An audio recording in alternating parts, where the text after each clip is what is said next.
मित्रांनो, भरपूर लोकांचा प्रश्न आहे की उन्हाळ्याचा सीझन आलेला आहे तर आम्ही नॉनव्हेज जे खात होतो ते बंद केलेलं आहे, कारण नॉनव्हेज खाल्ल्यामुळे आमच्या शरीरातील उष्णता जी हीट आहे, गरमी आहे ती वाढते.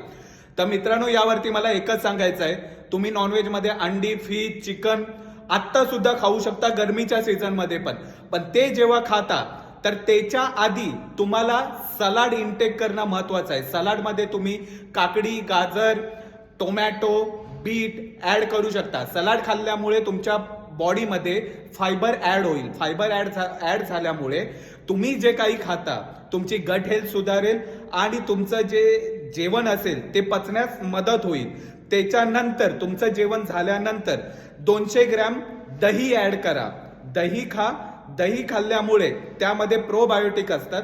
प्रोबायोटिक असल्यामुळे तुमची गट हेल्थ आणि जे डायजेस्ट करणं आहे ते सोपं होईल शरीराला आणि तुमच्या बॉडीमध्ये हीट वाढणार नाही, तुम्हाला कोणताही हीटचा त्रास होणार नाही. तर मित्रांनो, ही खायची पद्धत आहे.